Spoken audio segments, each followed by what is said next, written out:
Okay, cool. So before we get started, let's start off with some positivity. In the chat, drop some wins. What are some wins that you've had over the past 7 days? In the gym, nutrition-wise, personally, professionally, any win that you've had? My win is I have been saying for a long time that on my walks, I'm gonna stop by the park so I can practice my monkey bars and my grip, but I have yet to actually do that. And now I am on day 2. So yeah, week 1, day 2 of monkey bars. I need to get my grip better. So that's my win. Backstory behind this, I met a friend here that does obstacle course racing.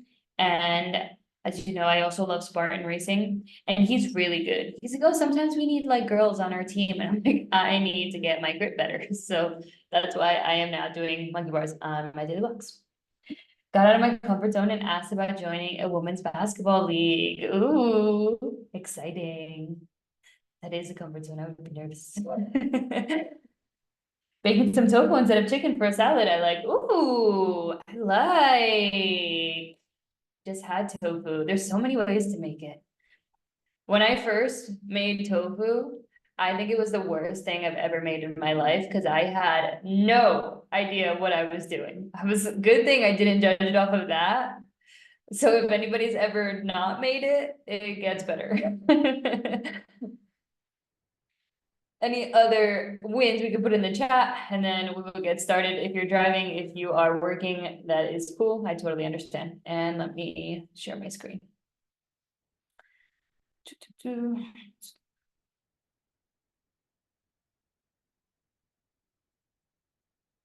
No. I did this last time too. Okay, cool. So let me share my screen. Cool. And we'll get into it. Feel free to still drop in the chat. Also, if you have any questions, if you have anything to say, as usual, it is open for conversation. So if you want to tune in as we go, you can feel free to do so. Drop questions, ask questions, unmute yourself, and then yeah, we'll also talk at the end. So today we're talking about getting over the fear of eating more. I also absolutely love that we get so many requests or different types of requests throughout like check-ins. I know it's at the very bottom of the check-in, but it really does help.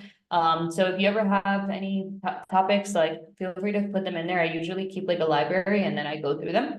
So this was one that was requested and I was like, yes, we need this because diet breaks and refeeds and reverse, which is what we are talking about today. Refeed days, diet break, reverse phases. If you haven't experienced any of these yet, or you maybe experienced just one, it's coming. So yeah, you'll get into it. But basically, Nicole told me to increase my calories and I am terrified. That is basically what it is. Every single time that we increase calories, I always say like everybody wants to eat more until they are told to eat more. And I know that the calorie deficit is difficult, but by nature, a lot of us are, it's very easy for us to pull back or to restrict or to have that sense of control. Doing the opposite is literally everything that we were always told to not do. Don't eat more. You shouldn't have more calories. You shouldn't like increase, like this is literally diet culture at its finest. So we're going to talk about today.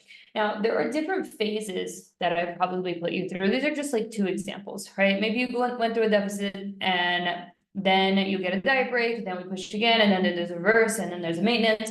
Some people just kind of do like a deficit up into a reverse to a maintenance. They kind of skip this point, so it kind of looks like that. And then there's others that start very, very low, and we were under eating for a very, very long time, and it's time to increase calories, right? So it can kind of vary, but overall, throughout this, regardless of what route you take of your calorie deficit or where you started, there is a point where your calories get significantly high, and they get higher than what seems comfortable or what seems not only like physically, but also like mentally comfortable.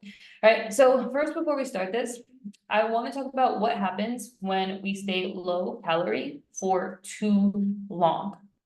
All right, now there is a thing called metabolic adaptation. in social media or again, diet culture, some people call this like starvation mode or like any type of resistance, right? It basically means that your body has just gotten used to very, very low calorie. Now, it doesn't necessarily mean that like you're starving or gonna die, but it can lead to a slower metabolism, which can also lead to hormonal issues as well. So one thing that decreases is your NEAT. Your NEAT is your non-exercise activity thermogenesis. What all of you are doing right now is operating by your NEAT. So it's anything that you do outside of exercise.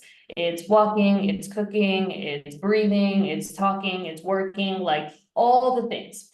And when we stay low calorie for so long, some people can survive off low calories because their body just starts to slow down. Very, very subtle things. For example, the speed in which you talk, the amount that you want to stand, the amount that you want to do things, the amount that you even fiddle around, right? All of these things decrease as we keep our calories so low. And that was one of the things for me, because I've shared my story in my being low calorie. And when I found out that like your metabolism can slow down by you literally just like blinking less and talking slower, I'm like, why am I staying so low calorie to blink less and talk slower when I can give my body more so that it can start like thriving off of these things? Right, another thing that happens when we stay too long, low calorie for too long, is hormone reduction. Right, we can reach hormonal issues, reproductive hormones, hunger hormones. We start to possibly lose our period. We see hair loss. Like a lot of different things can happen. Performance output, we start to perform worse in the gym.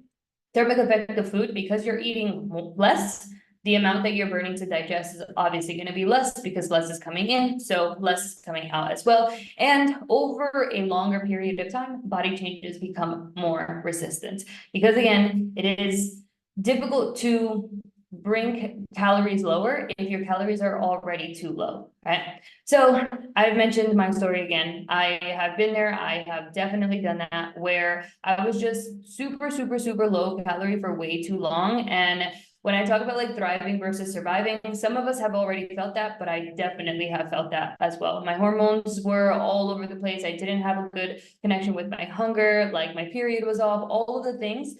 So we don't want to get to that point, but that's on a larger scale. I want to talk about it more on a lesser scale, right? So obviously you're all in here. You're not going back to staying low calorie for too long, right? We are not letting that happen. So let's talk about it on a lesser scale of just being told to eat more in a refeed, in a diet break, in a reverse, right? We like to freak out. Everybody freaks out, and I know that it's coming. So a couple things that we get is like, I'm gonna lose my progress. Hey, like I want you to increase your calories by 200, and you're like, no, I'm scared. Like I don't want to lose my progress. I've made so much progress up at this point. Another thing is, but I don't feel hungry. Like I didn't feel hungry, so I know that you gave me the refeed, and I know that you gave me the diet break, but I didn't feel hungry, so like I didn't do it. Right. This is why sometimes I say like, do not do the diet break. These things are very, very important. Another freak out is feeling bloated. The second that we start eating more, the second that we get calories up, maybe we feel a little bit bloated, and that can trigger a lot of dysmorphia in terms of our body and also just make us feel like we're doing something wrong. The scale might go up, that also will freak us out. Or there are times where we feel great. You're like, wow, you up my calories. I feel so much better. I have energy. The scale went down, like all of the things. So well, first, before I get to all of those, I want to first talk about why we do these phases and why it's so important to not stay in a calorie deficit. Dieting is fine, fat loss is fine, but it is a phase. So after every fat loss phase, there has to be a point of increasing those calories. So I want to explain this to you for one, compliance. Trusting the process is easier when you actually know what's going on, and that's going to come from education, which is going to be on my job. Once you look back, it makes even more sense. So even a lot of girls here, I've increased your calories before, we've done the things, we went up, we went down, and it's not until you're like, oh, I did that already. Like I understood, okay, I went through it, but in the moment, we let emotions drive us. So we have to base off of the education that we do know. So why we do these phases, Refeeds are, you have 2 higher calorie days. So these are intentional, and I set your calories, and let's say over the weekend or whatever 2 days that you do pick are a little bit higher. The reason that we do this is for a mental and physical short-term boost. A calorie deficit is not easy, and when you are dieting, sometimes your cravings can go up, your hunger can go up, your energy can go down. But having those 2 days that it's a little bit of a boost, right? It helps you continue on with the deficit long term. It also gives a little bit of flexibility as well, because part of lifestyle diet is also being very social. And I know that sometimes it is difficult to fit your calories from your calorie deficit in your social life. So that's the reason that we do it for refeeds. Now, diet breaks. This is, hey, we've been through a calorie deficit and we've been here for anywhere from, honestly, the range is pretty big, but it's usually like week 10 to like week 16, around that range, kind of depends on the individual. And the reason that we do this, we do it for about 2 weeks, and we do it for a mental and physical break, like a boost. Up until this point, where you see on your calorie tracker, I always ask about your hunger, and this is why. Because when you do go through a fat loss phase, your hunger does go up. And when we start to see like high, it usually starts around those weeks that I just mentioned. So it's very important that before this binge comes, before like, fuck this, I can't do this anymore, because it does happen, we do some type of a diet break. There is 2 different types, one being reactive and one being proactive. Proactive means I see that your hunger is starting to go up. You're telling me that your cravings are starting to go up, and you're telling me all of this feedback. And I'm like, you're probably experiencing this diet, these effects because of the deficit. It's time for a break. And sometimes reactive is maybe we push a little bit too much. Maybe we weren't communicating or whatever the case may be. And it's like, no, I need this deficit. I need this diet break like right now. Right, so I try to keep it as much proactive as I can so that we don't reach the point where like I need to increase ASAP. And then the last thing is your reverse phase. This is, hey, we're getting out of this deficit. We are going to hang out much higher calories, and we do this for your health, right? It is important. We need to survive, thrive, not survive. We do this for also long-term goals. If you have any goals within your body, like right now, these are my goals, but in 5 years or in 10 years, you know, maybe I want to go through another fat loss phase, or maybe I want to do XYZ and build muscle, literally whatever you want. It's much easier when your calories and your metabolism is at a healthy place. And of course, you can't stay low calorie forever. So this is why we do those 3 phases. So let's talk about each of these freakouts. All right, number 1 is I'm going to lose my progress. So if you've ever felt like I'm increasing my calories and I'm super terrified and I don't want to do it because I'm going to increase my calories. Number 1, up until this point, even before you signed up, all of the habits that you've ever had up until the day that you started Project Fit Chick, right? You didn't get to the point that you were in just a couple of weeks. So you won't fix all of your habits. You're not going to transform your body in just a couple of weeks, which is why we do a 6 month, right? It takes time. Even 6 months sometimes isn't enough, right? So if you didn't get to the point of where you were in a couple of weeks, and you know that you're not going to fix all of these things in a couple of weeks, right? The same exact thing applies for when we increase calories. You've made a lot of progress up until this point, right? And now you're working on eating more, right? You've made a lot of progress, and it's not just gonna go away with a little extra calories. So remind yourself of that. We are doing this for your metabolism. Another thing, but I didn't feel hungry. I get that all the time.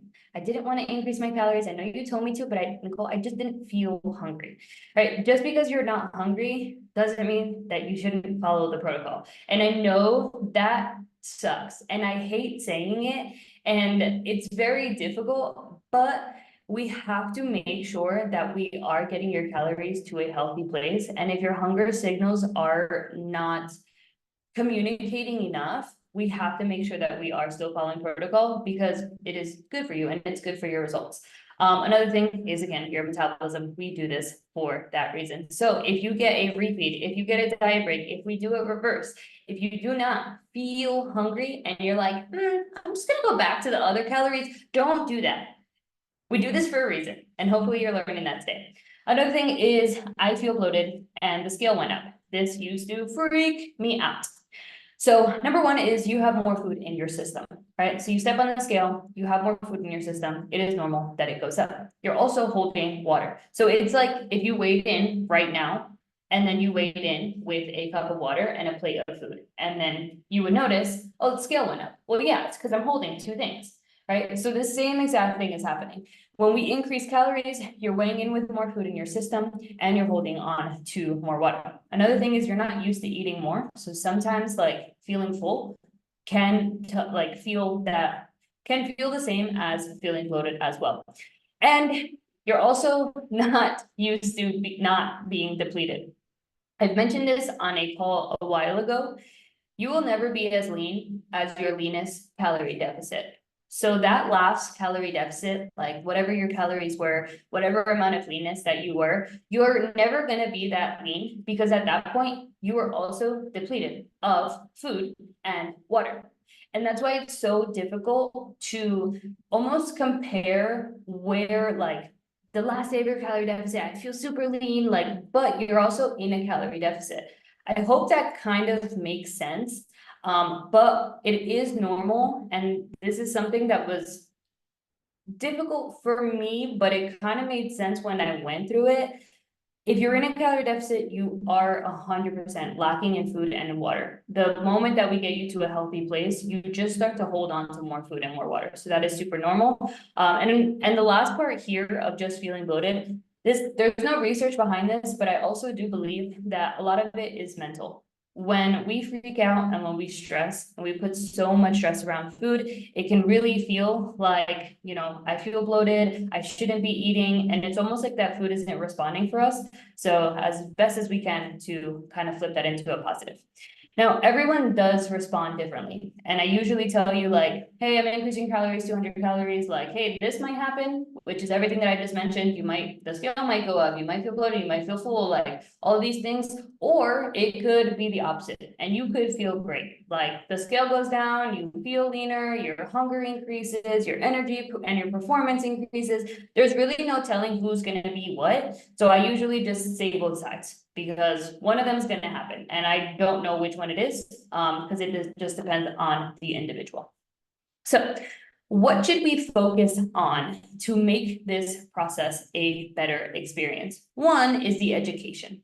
Everything that I just mentioned today, understanding why you do certain phases is super, super important. So even though you're kind of nervous and you're freaking out or like whatever XYZ, remind yourself of the education of things. So when you're on a diet break, we won't talk about refeeds because those are kind of like minimal and you guys kind of get over them pretty quickly. So when you're on a diet break, right, what to focus on during this is one, your energy and your performance in the gym. The moment that you're getting 200, 300, whatever extra calories, you're gonna have more energy and you're gonna be able to perform better in the gym. Things that might happen, you might even get up and randomly clean your house because you're just like, oh, I have a lot of energy today, right? Food is so good. Focus on that. Food is love. You've been on a calorie deficit. You said that it's so hard to eat vegetables all the time and you want your carbs and I'm giving you your carbs back. So it's nice to focus on food that is very good. Your body is usually craving carbs and now you can have them. Focus on that. Keep that as a positive, right? You're adding more flavor to your meals. Before you weren't having all those sauces or the carbs or the pesto, but now my calories are higher and I can make a more flavorful sandwich or whatever it is that you're making. You also get a little bit more flexibility. So maybe when calories were low, we weren't having the chocolate or the cookies or the honey or like things like that. And now they start to fit in your calories again. And focus on it being a new phase. So if you do go through a calorie deficit, right, this is another learning experience for you. And it's just a taste of what the reverse will be, which is a little bit harder. So if you go through it and you're nervous and you're like, oh, but I want to continue losing fat and I'm really, really nervous. Focus on your energy, focus on how good it is to have a little bit more food, and focus on, cool, I'm going through a new phase. Now, when you're going through a reverse, it's going to be the same exact thing, right? Focus on your energy, focus on food being really good, and you're also learning a new phase, which is how can I start to maintain and be able to eat more calories. The last thing here is hormonal health. Now, there is some people that come in so low calorie that we need to increase right from the jump. Like, it is so important. Hormones are down. We're really just getting all of the negative impacts. And even though we are increasing calories and we want fat loss, start to focus on maybe my period is getting a little bit more normal, right? Maybe I'm starting to feel better in my hunger signals, right? My hair, like my nails are stronger, all of these things, right? So those are things that we can focus on. The reverse phase is harder than the deficit. I think we can all agree on that. If you have been a victim to the reverse phase, you can say that it's harder than a deficit. This is why I say everybody wants to eat more until you're told to eat more. So be patient with yourself with each step. Okay, you are learning. Keep learning. Keep building out your meals. Keep seeing that you run into the end of the day and you're like, ah, fuck, I still didn't hit my calories. Like I should have added a little bit of this, or I should switch this around, or I should take that salad around. Keep learning. All right, ask questions. I am 100% always here for all of your questions. And I know that the reverse can feel a lot of emotions and it can be a little bit confusing with what to add. So make sure you ask questions. And something here is in your reverse phase, whenever you get there, if you've gotten there already, or if you're getting there in the future, or if you just got there right now, your journey is not over. So once you get out of the calorie deficit, and once we say like, hey, let's increase calories, we don't want to get too flexible. And that's a mistake that a lot of people make as well. It's like, cool, my calories are higher. I don't really have to track. The reverse phase is difficult because it's learning how to eat more, but of the good stuff. So make sure in this journey, we're not getting too flexible, but you're also being very, very patient with yourself. But overall, with all of this, remind yourself of the education. Remind yourself that somehow I have to like trust this process, ask the questions, right? Anything that you need to do, but we also need to chill the fuck out. Like, there is nothing else that kind of comes to it, because you're not gonna understand until it actually happens. It's like, wait, why did we start this and I'm not doing a ton of cardio and I'm doing muscle workouts and like, but then 3 months later, you're like, oh, that kind of made sense. So it's literally just go through it. Chill the fuck out. I'll help you, ask the questions, take each day as a learning experience, right? Because it's only gonna get better. Now, last couple things of what foods to add throughout this. On a refeed, you guys are usually pretty good at this. That is calorie deficit for 5 days, and then we increase for 2 days. Usually the first thing that your body will ask you for is, I need some carbs. That's like day one. I need some bread, I need some pasta, I need some rice. Like, you really don't want much else. It's not usually like, yeah, I'm gonna have some cake or I'm gonna have some sugar, because usually like you're like, nah, I don't have that many more calories. So carbs are always gonna be your go-to. That second day you can get a little bit more flexible because your hunger will go down. In terms of diet breaks, very, very similar. Start with the carbs first. Take out that salad that you've been having midday. Let's put some rice in there. Let's put a sandwich. Start always by adding the carbs. And then we can start to get a little bit more flexible. In the diet break, after like a couple of days, your hunger goes down, you have the carbs, and then you're like, oh, cool, like I'm gonna have a cookie today, or I'm gonna have some chocolate, or I'm gonna have some cake, and then you get flexible, and then you get back to like your regular boring meals. And then with your reverse phase, at the beginning, this is why this is so difficult, because at the beginning, we bring back all the carbs. You're no longer having salads or vegetable-based meals. We're having carbs in every single meal, but it gets to a point where you can't make your meals bigger because it's too much food. So we have to add more calories without adding a lot of food. And this is where the seeds come in. This is where the pesto comes in. I always say like my favorite ones, but obviously there's a bunch of different things. The avocado comes back, the nut butter, the chocolate, the honey, the flavor, the different variety that we can start to add, and the things that weren't in your diet when you are in a calorie deficit, that's what we want to add. So as you're going through that, again, that's more individual week to week, but at the beginning, we bring back all the carbs, but it comes to a point where you can't have 2 sandwiches and you can't have a bigger bowl of pasta. Instead, we're adding more sauces, we're adding more of calorie dense things. So those are what we can add. And I have a couple of questions of the week. Maybe we can start doing this. But one of the questions that I got in terms of today's call was, how do I go about navigating the fear of eating more, in the sense of ending up eating too much junk, which isn't much volume, but it overflows my calories. In this case, this is more so like trusting yourself and also trusting all of the progress that you have made. When you start eating healthy and you do it consistently, and that like junk, let's say like the fried food or like I don't know, the sweets that are just like all full of sugar, like whatever you kind of consider that being, you don't really want that food anymore. It comes to a point where your body literally craves much healthier food. And when you go through that calorie deficit, because you have to make so much adjustments in terms of lower calorie meals, you really do crave healthy foods. So it's almost impossible for you to just go back to eating junk, to just eating chips for lunch or fried whatever, right? So trust yourself in this, but this isn't really something, I feel like this is more of like at the beginning, we kind of think about this. You're not gonna go back to the way that you're eating because your body absolutely loves eating healthy. And once you start eating healthy, you realize how good it feels and you can't go back. So trust in that. Now, the second thing to this is how to go about the fear of eating too little. So while following the core four, which is making sure each meal has a protein, a carb, a fat, some type of veggie or a fruit, right? We always have those four things on our plate. All right, for example, I plugged in all my meals for the day and the app said that you still have 300 calories and you're under your range. This brings me back to this. A lot of the times we think of like junk as chocolate, a piece of cookie, some honey, an Oreo, right? On these days that your calories are pretty low, we need to start adding a little bit more flexibility. Some of you eat healthier than I eat. Like when I see your foods, I'm like, just add a cookie, add some chocolate, like add something. Don't be so afraid of adding things that were normally considered to be super like bad for us, right? I personally, I have chocolate almost every single day or some type of like sweet until I get tired of it. And the more that you incorporate these things within your daily calories and you allow yourself to have things that you normally wouldn't, like your breads, your pasta, your chocolate, whatever your thing is, the more that you do this, when you look at your day and you're like, oh, fuck, I've been eating too low calorie, I need to have these things, the less that this is going to happen.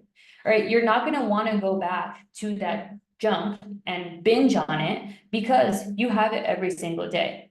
And this was personally something that I struggled with is I would literally binge on like chocolate or desserts. Like I would get a cookie cake with ice cream and eat the whole entire thing and feel super terrible. But it was just because I never allowed myself to have any type of sweets throughout the week. So when the opportunity came, I wanted all of it. The more that I allow myself it, now I can literally take a bite of a cookie, and if I don't want the rest, I just put it back, and it's no big deal. So incorporate it. If you have the calories, go fill it with whatever it is that you need to fill it, because 90% of your meals are already very, very clean.